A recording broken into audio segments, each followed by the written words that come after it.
हजरत अल्लामा इकबाल रहमतुल्लाह ताला अलैह ने बड़ी खूबसूरत बात कही है। आपने इरशाद फरमाया है कि हदीस इश्क दो बाबस्त करबलाओ दमिश्क, कि इश्क की बात के दो ही बाब हैं, एक करबला में पूरा हुआ और एक दमिश्क में। यक हुसैन रकम कर्द व दीगर ज़ैनब, एक करबला में हुसैन ने लिख डाला, दूसरा दमिश्क में सैयदा ज़ैनब ने लिख डाला। तो अहबाबे गिरामी आप फरमाते कि न हक के लिए उठे तो शमशीर भी फितना, शमशीर तो क्या नाराए तकबीर भी फितना, शमशीर तो क्या नाराए तकबीर भी फितना। तो हुजूर कलंदरे लाहौरी फरमाते हैं कि दरमियाने उम्मत या कीमा जनाब, फरमाया मैं तुम्हें बताऊं हुसैन पाक का इस उम्मत में मकाम क्या है।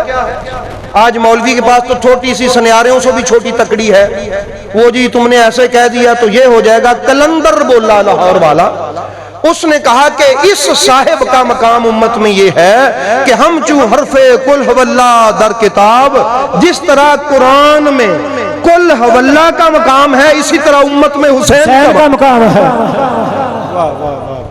भाई कुल हवल्ला जैसी और कोई सूरत है? तौहीद पे फकत अगर कोई पूरी सूरत है तो वो सिर्फ कुल हवल्ला। आयतें हैं तौहीद पे मगर सूरत नहीं है सिवाय कुल हवल्ला के। तो फरमाया तौहीद का पूरा बाब अगर किसी एक सूरत में है तो वो कुल हवल्ला में। तो आप उसको पढ़ते हैं तो आपका जो है वो कुरान पूरा हो जाता है 3 मरतबा पढ़ने से। तो अहबाबे गिरामी और भी बहुत सारा, हजरत साबर पिया सरकार रहमतुल्लाह ताला अलैह, उनका भी मैंने ये लिखा था। आपका ये फारसी में कलाम है, मैं उसका मफहूम आपको पेश किए देता हूँ। आप फरमाते हैं कि जब माह मुहर्रम की आवाज मेरे कान में आती है तो मेरे दर्द ताजा हो जाते हैं।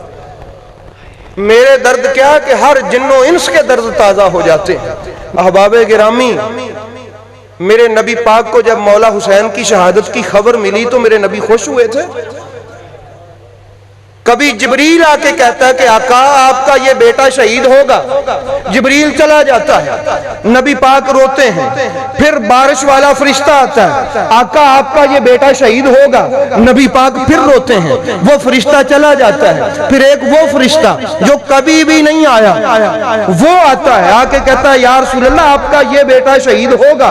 नबी पाक उम्मे सलमा फरमाती हैं फिर बड़ा रोते हैं अपने हुसैन पाक के उसको याद करके। और वो ऐसे ही है कि जब आका हुसैन अलैहिस्सलाम, मैं इन मुल्लाओं से पूछना चाहता हूं कि जब रसूल पाक सरकार के बेटे कत्ल हो रहे थे, मेरे नबी पाक अब्दुल्ला इब्ने अब्बास फरमाते हैं, बुखारी शरीफ में है, अब्दुल्ला इब्ने अब्बास कि मैंने नबी को ख्वाब में देखा कि नबी पाक के चेहरे पर गर्द है और आंखों में आंसू है, नबी पाक की दाढ़ी आंसुओं से तर है। मैंने पूछा या रसूलल्लाह आपकी ये हालत? फरमाया करबला में था और शहीदों का खून इकट्ठा कर रहा था। अहबाबे गिरामी हजरत इमाम अहमद बिन हम्बल एक हदीस पाक लाए हैं आपके लिए और मेरे लिए। मेरे आका हुसैन अलैहिस्सलाम का फरमान सुन लीजिए। इस बारे में फजाइल सहाबा किताब का नाम है, लिखने वाले सुन्नियों के इमाम अहले सुन्नत के इमाम अहमद बिन हम्बल हैं और इस हदीस को रिवायत करने वाले मौला हुसैन लजपाल हैं। वो फरमाते हैं कि काना हुसैन इब्न अली यकूल, मेरे मौला हुसैन फरमाया करते थे, एक बार नहीं फरमाया, मेरे हुसैन अक्सर फरमाया करते थे कि मन दमातन फीना आईना हो दम आतन, मन दमाता फीना आईना हो दम आतन औ कतरत आईना हो फीना कतरतन। जिसकी आंख में हमारी मुसीबत की वजह से एक कतरा आ गया, उसकी आंख नम हो गई या एक कतरा गिन गया, अस्वाहुल्लाहुल जन्ना, उस एक कतरे का इवज अल्लाह उसको जन्नत अता फरमाए।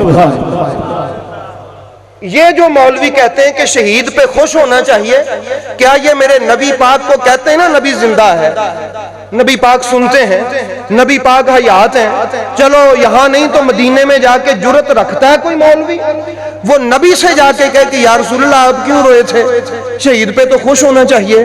तो अहबाब गिरामी क्या हमें रोना ना आए इस बात का कि जब हजरत अली अकबर को रवाना किया मेरे मौला हुसैन ने तो वो शबीह मुस्तफा थे, उनके पीछे पीछे चले मेरे मौला हुसैन, कुछ दूर तक गए मेरे मौला हुसैन और फिर एक टीले पे जाके खड़ा हो गए। क्या मैं इस बात से न रोऊं? मैंने तो वो जगह देखी है जहां मेरे मौला हुसैन का मज़ार है, वो थोड़ा सा ऊंची जगह है। जहां बीबियों का खैमा है वो नीची जगह थी, पस्त थी।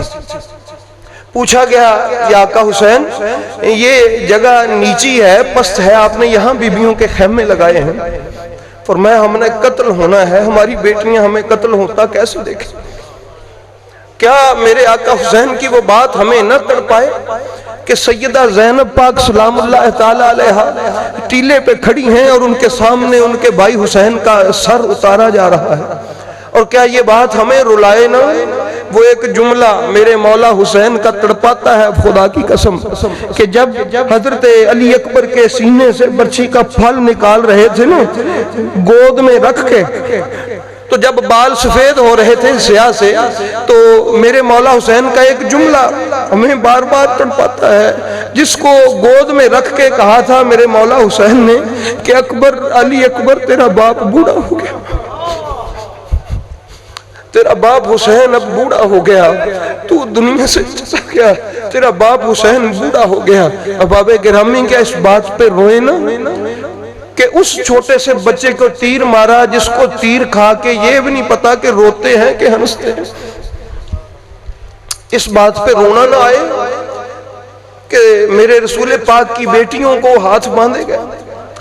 जब इमाम हुसैन रवाना होने लगे तो सैयदा ज़ैनब ने कहा कि भाई हुसैन, मुझे अपनी गर्दन को बोसा देने दीजिए। बोसा दिया। उन्होंने कहा मुझे अपने हाथों को बोसा देने दीजिए। अब ये बोसे का तबादला हुआ तो पता चला सैयदा ज़हरा ने कहा था कि बेटी ज़ैनब, मेरे बेटे हुसैन को जब रवाना करो ना तो मेरी तरफ से उस गले का बोसा लेना जो अल्लाह की राह में कटने जा रहा होगा। तो आपने फरमाया मुझे भी मेरे बाबा अली ने कहा था कि बेटा हुसैन, मेरी बेटी के वो हाथ चूम लेना जो अल्लाह के रास्ते में बांध के गलियों बाजारों में लेके। क्या हमें वो बात तकलीफ न दे?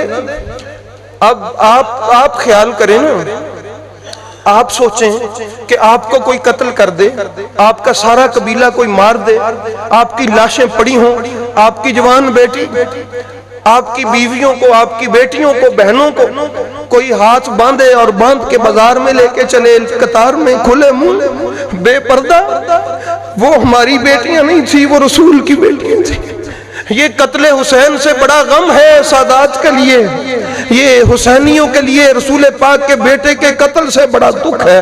हमें वो लम्हे भूल नहीं सकते जब हमें पता चलता है आज वो दिन है जिस दिन रसूल ज़ादियों को बाजारों में दिल फटता है। मुल्ला मशवरे देता है कि तू ना रो, गम ना कर, इसका रसूल से कोई रिश्ता नहीं है। अहबाब गिरामी मौला हुसैन फरमाते हैं कि कोई हमारी मुसीबत को याद करके रोया तो हम उसे जन्नत लेके देंगे। मैं मातम की बात नहीं कर रहा, मैं रोने की बात कर रहा हूँ। रोने पे पाबंदी नहीं है कि हम इस बात को याद करके ना रोएं कि आका हुसैन अलैहिस्सलाम की 4 साल की बेटी घोड़े के कदम पकड़ के उसकी टांगें पकड़ के बैठी है और कहती है कि सवारी मेरे बाबा को ना लेके जा। क्या हमको जब ये बात याद आती है तो ना दिल तड़पे, ना रोना आए?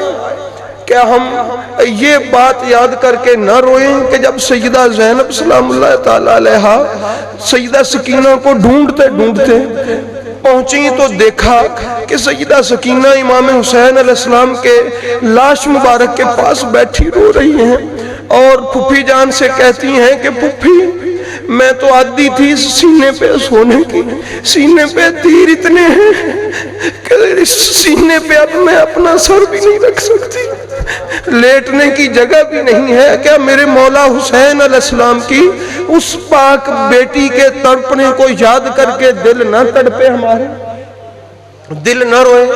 तो अहबाबे गिरामी ईमान को पकड़ के रखें, शैतान से बचें, करबला को याद रखें, अपने बच्चों को हुसैन पाक का गुलाम बनाएं, इनको हुसैनियत का दर्स दें, इनको आज़ादी का दर्स दें। मेरे मौला हुसैन करबला में खड़े हुए तो आज़ादी सिखाने के लिए, यही वजह है कि सिर्फ मुसलमान नहीं, आप कभी नेट खोल के रिसर्च करके देखें, वल्लाह बखुदा हिंदू, यहूदी, ईसाई, बुद्ध मत, अंग्रेज, ईसाई, सिख, जितने भी दुनिया में मजहब हैं सब इमाम हुसैन को अपना लीडर मानते हैं और कहते हैं कि आजाद होके जीना अगर किसी ने सिखाया तो मेरे मौला हुसैन ने सिखाया।